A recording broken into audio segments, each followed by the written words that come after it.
Então, nós estamos seguindo esse tema que começa com o aspecto de lucidez. E, então, hoje a gente esvoaçou por dentro disso. E agora a gente vai um pouco adiante, né? Eu vou resumir um pouco o que a gente olhou hoje de manhã com uma expressão, né? Então, essa expressão é as 3 palavras de Garabandord: visão, meditação e ação. Então, o caminho é visão, meditação e ação. Então, essa expressão, visão, meditação e ação, ela é também complementada por essa noção de pensar, contemplar, repousar, que é como se fosse o caminhar do caminho, né? Como é que a gente caminha no caminho, né? Na medida que a gente entende alguma coisa, a gente contempla. Contemplar significa que a gente procura exemplos, né? A gente encontra diferentes exemplos que dizem respeito àquilo que foi apresentado, né? Então, pensar significa esse compreender, né? Então, na medida em que a visão é apresentada em algum nível, nós tomamos aquilo e guardamos aquela visão. Aí nós começamos a contemplar, ou seja, olhamos em várias direções procurando encontrar os exemplos correspondentes, assim, né? Então isso é o contemplar. Aí vem o repousar. Então, repousar é como nós estamos fechando o ciclo. A gente de novo acalma a mente, fica num ambiente além do raciocínio, além da contemplação.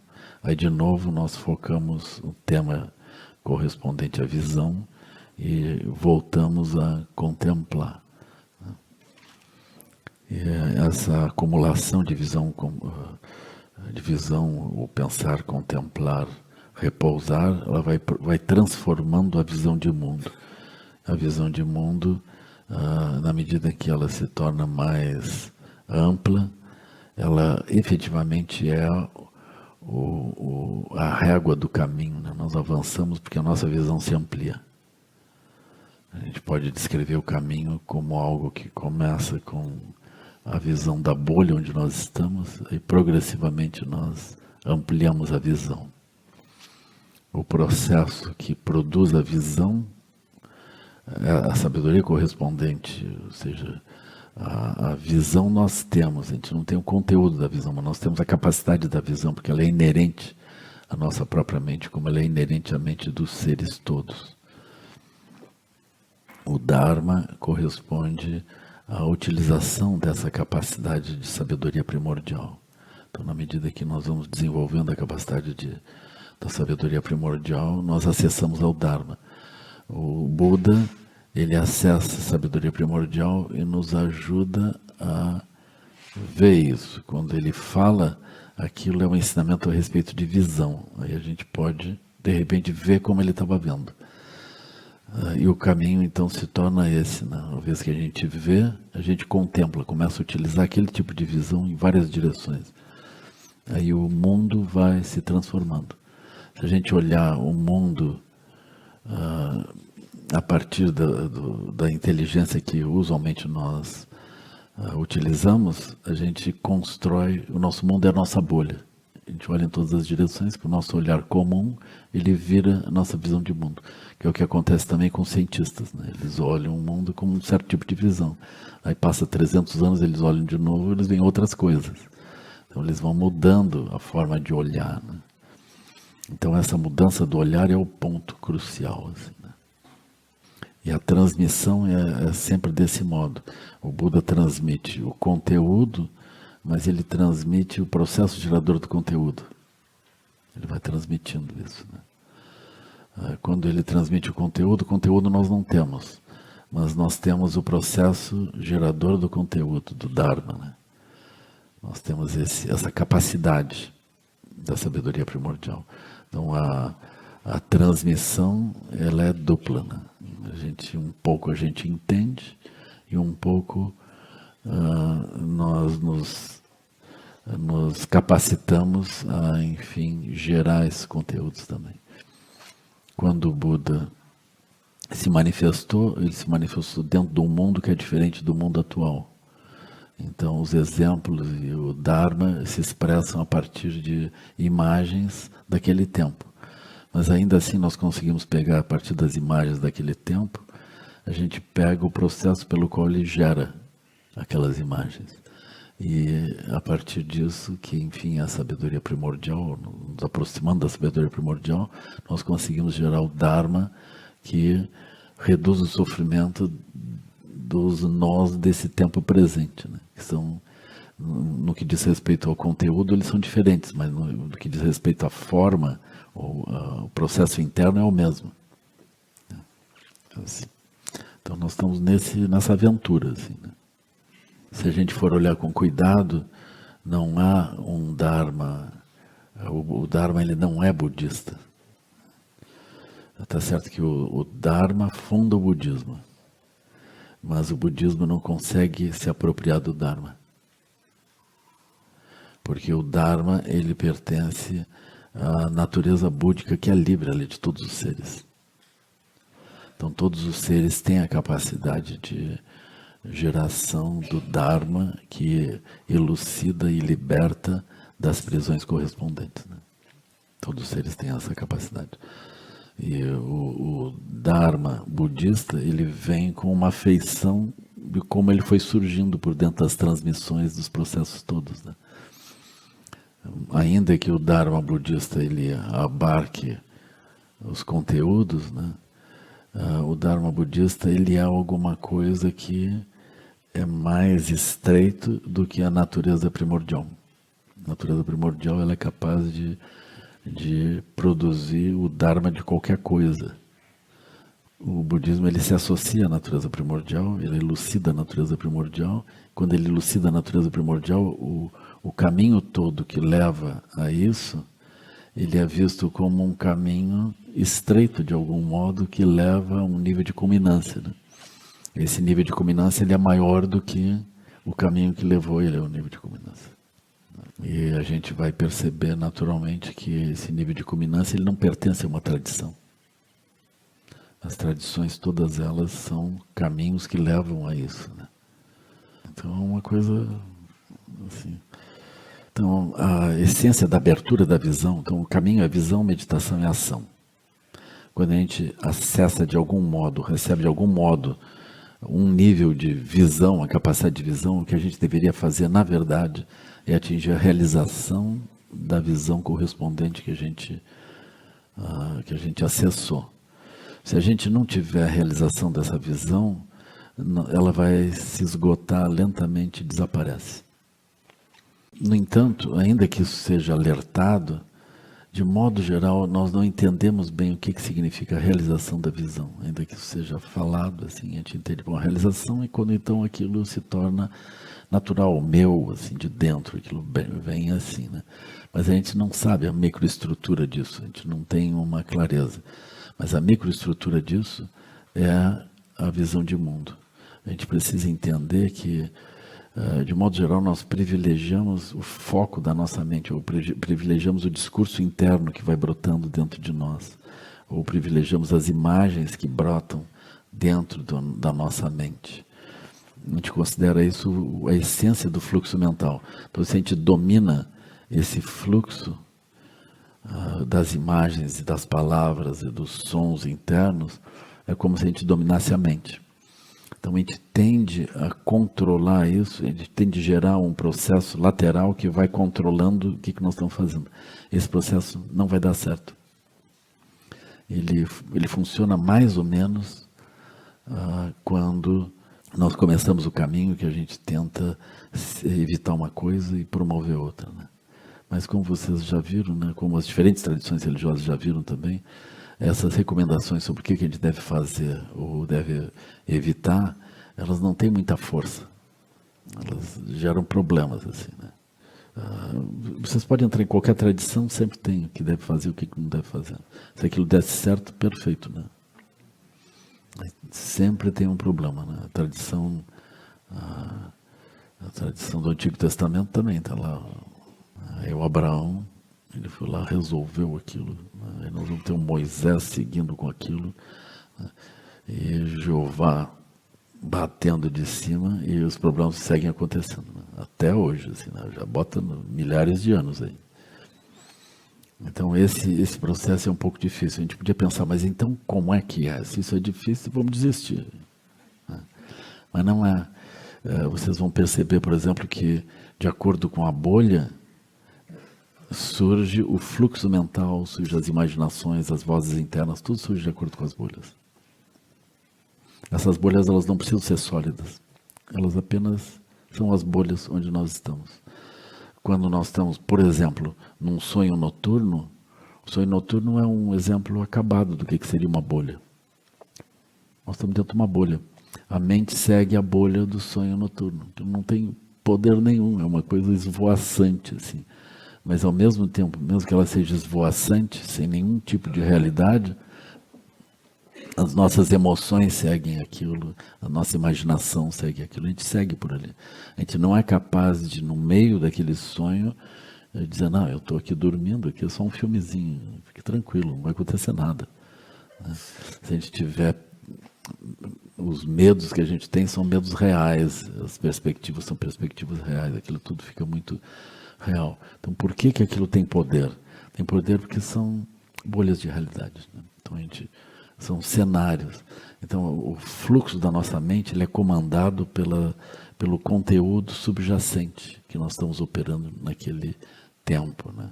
Então esse é o processo. Então nós precisamos purificar o processo de visão de mundo em todas as direções. Isso é feito por pensar, contemplar, repousar. Então a gente tem a visão da visão, a gente pensa, contempla, repousa e vai indo, e os mundos vão se transformando, né? Então os tibetanos, eles sempre recomendam isso, assim, então tem acumulação de mantras, no Vajrayana com sinais se usa isso. Aí se diz que é necessário recitar 1.200.000 vezes um mantra para aquilo se tornar uma realização.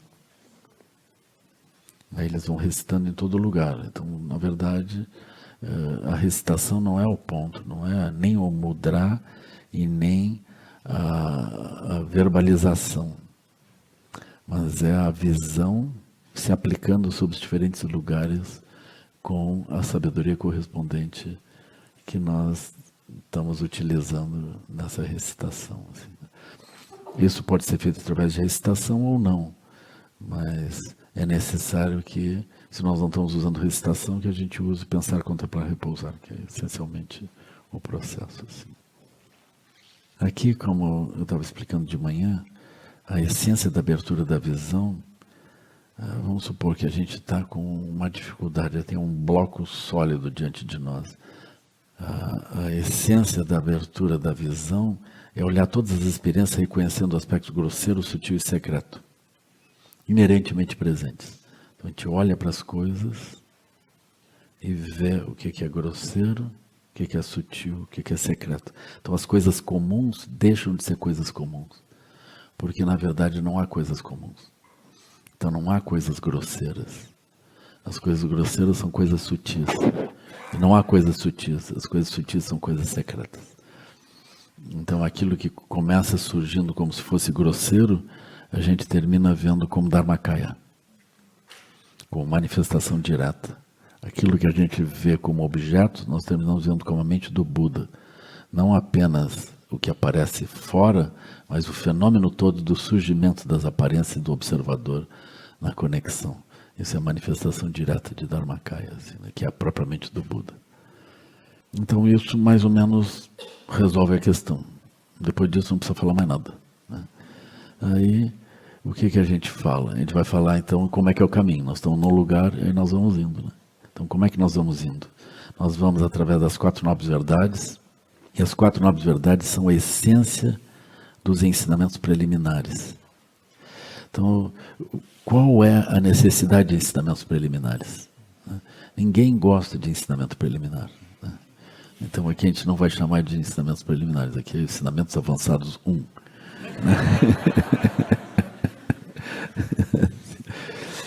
Assim, tem que ser assim, né? Ensinamentos avançados, a gente pode começar assim, ensinamentos avançados finais. Aí depois a gente vai indo para trás.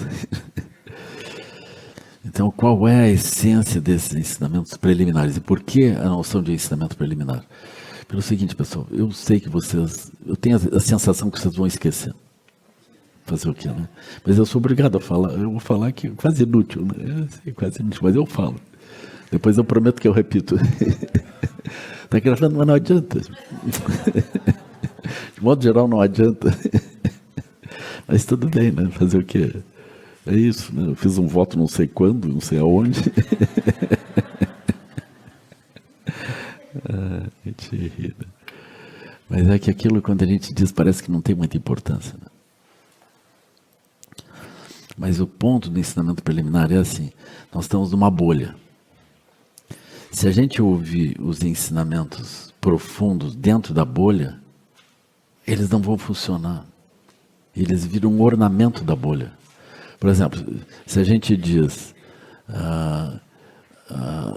as aparências são dharmakaya, aquilo vira assim, as aparências são dharmakaya.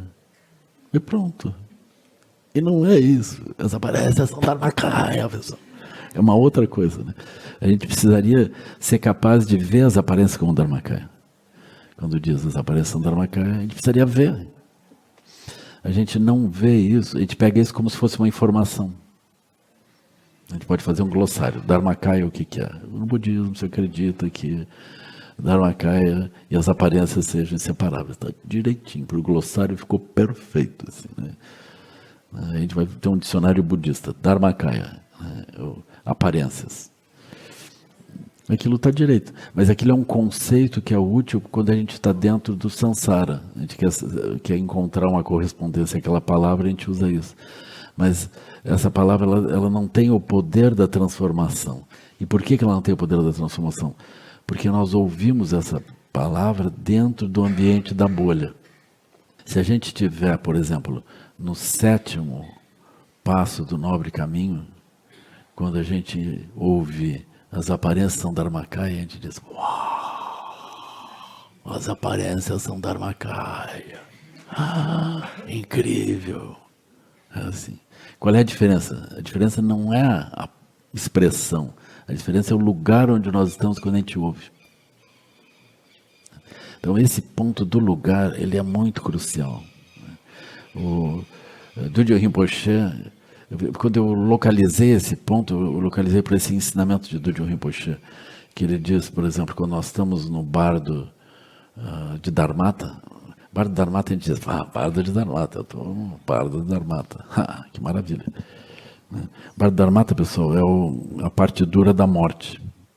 Ou seja, a gente morreu e está no sonho pós-morte, sem capacidade de aterrar. Por quê? Porque nós, olhos, ouvidos, nariz, língua e tato não se referem mais a uma experiência como a gente tem aqui. É semelhante a uma experiência de sonho. Então, o que a gente olha está flutuando, está mudando constantemente. Então, a gente não tem uma base segura. E as aparências, elas esvoaçam por dentro das aparências que naturalmente são, né? A mente fundamental, não a mente primordial, mas a mente fundadora do samsara. Por isso nós vamos chamar a mente fundamental. É o conjunto de karmas, das estruturas kármicas. Então nós estamos passeando por dentro das estruturas kármicas. Essas estruturas kármicas vão produzir aparências para nós. Então aqui também é assim, né? Nós somos no bardo do Dharmata, num certo sentido. Só que não é bem o bardo do Dharmata, porque a gente atribui os significados às coisas. Então, quando a gente olha para as coisas, a gente volta para os significados. Então, nós temos mais estabilidade. E na mente pós-morte, nós esvoaçamos. Aí se diz assim, nós temos muita capacidade, nós temos onisciência, num certo sentido, porque a gente pensa numa coisa, a gente aparece naquele lugar. Pensa numa pessoa, a pessoa aparece na frente. Então, nós ficamos super poderosos. Mas isso é o que acontece quando a gente sonha, de modo geral. Então, ainda que a mente tenha uma super liberdade, uma super luminosidade, a pessoa não vê o local de renascimento e nem tampouco ela vê Vajrasana, que é o local onde ela atinge a iluminação. Ela não vê. Aí a pessoa não vê Vajrasana. Pessoal. Isso é um problema. a essência da operação da mente, ela não é um foco que eu fico colocando, ela é o ambiente a partir do qual esse foco ele opera. Então, um dos exemplos disso é assim, é uma forma de apresentar os 6 reinos, né? Vocês talvez já tenham ouvido isso assim, né? Então, eu lembro o Chagdon Rinpoche, quando chegou, tinha essa descrição que eu usei muitas vezes, né? É assim, é como um copo de água. Para o reino dos deuses, o copo de água, a água é um néctar que dá vida para os seres em todas as direções. E é, né? Para os semideuses, a água é um instrumento de guerra. E é, né? Porque aí tem vários níveis de guerra que pode ser produzido com a água. Só para lembrar, assim, quando os mongóis chegaram em Bagdá, tinha a visão de que os mestres islâmicos não poderiam ser mortos de tal modo que o sangue atingisse o solo, porque aquilo dava um grande problema. Além do mais, tinham muitas muralhas. Aí eles fizeram uma coisa simples, eles desviaram o rio para cima da cidade. Aí eles destruíram a cidade inteira. Com respeito aos mestres, eles enrolaram em tapetes, passaram com os cavalos por cima. Então é um método mongol assim, de resolver problemas. Então, isso é o quê? A água, que é instrumento de vida, no reino dos semideuses, que é o reino militar, ela se torna instrumento de guerra. Então nós podemos olhar desse modo. No reino humano, a água é uma coisa simples, a gente toma água e pronto. No reino dos animais, a água é um local onde se vive. Então, animais vivem na água. No reino dos semideuses, dos seres famintos, a água é alguma coisa que eles têm uma grande afinidade, uma grande carência. Então, a afinidade dos seres famintos à água é comparada, isso nos textos budistas eles dizem isso, né? É comparada à afinidade das moscas ao pus e à carne podre. Eles usam uns exemplos assim, né? Eu até disse que era eles porque eu não ia usar um exemplo desse, né? Mas tem essa afinidade, né? A gente podia dizer assim, como pernilongo, né? E uma pelezinha morninha assim, né? O pernilongo tem essa conexão. O pernilongo já é meio magrinho, assim, que parece os seres famintos. Aí tem os infernos. Aí a pessoa olha os infernos, o inferno, a pessoa olha a água como se fosse larva fervente, como se fosse alguma coisa que queimasse e matasse. Né? Mas nós estamos falando de um copo d'água. Então, de acordo com a base que nós operamos com a mente, aquilo pode virar uma coisa e outra. É essencialmente esse o ponto. Então a gente precisa entender que não é a operação da mente. Se a gente chegar para o semideus e disser, olha, a água é alguma coisa que produz a vida por todo lado, eles dão uma olhada assim. Deu para nós assim, né? E aquilo é super prático, eles estão usando aquilo, está funcionando, né? Aí se a gente disser, a pessoa vai tomar um copo d'água, a gente diz, momento, essa água ela é cósmica, ela veio não sei bem do que, e aí a pessoa, pá, esse cara está viajando, nós não estamos em Alto Paraíso, eu vou tomar essa água e pronto, já estou indo, eu nem quero mais tomar essa água, isso virou uma coisa complicada, né? Mas aquilo é assim, a gente pode olhar com outros olhos, mas o que muda? Não é a água que muda, é o ambiente onde nós estamos operando, né? Assim, no caminho, o ponto central é o ambiente onde nós estamos, o que nós vemos em volta, né? Assim, qual é a paisagem da nossa mente? Tem esse diagnóstico, assim, quando você olha em volta, você vê o quê? Essa pergunta budista, vocês respondam com muito cuidado. Você tem que dizer, eu vejo Dharmakaya, Dharmakaya, Dharmakaya, Dharmakaya. Pá, muito bem. Então esse é o sentido dos ensinamentos preliminares. Não há como avançar sem alterar a base. Então nós vamos precisar alterar a base. Essa base, ela vai alterando. Se a gente puder saltar daqui para Dharmakaya, tá bem. Mas de modo geral, a gente, para ouvir os ensinamentos, até sobre Dharmakaya, a gente precisa estar em terra pura, estar nas mandalas, a gente tem que ir acessando outras formas de visão do entorno onde nós estamos. A gente vai precisar isso, assim, né? E os ensinamentos preliminares, eles vão fazer isso.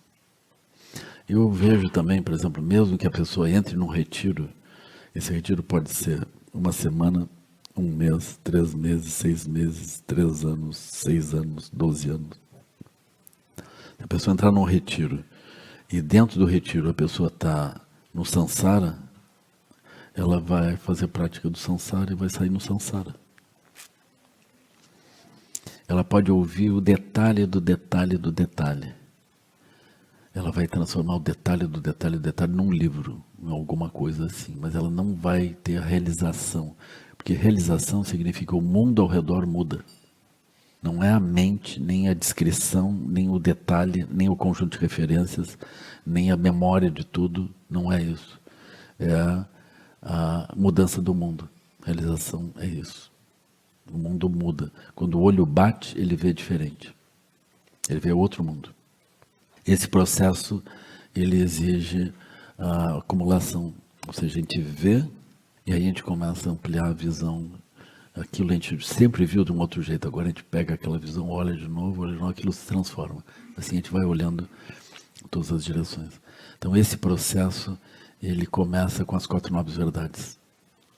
Eu vou descrever isso nessa perspectiva.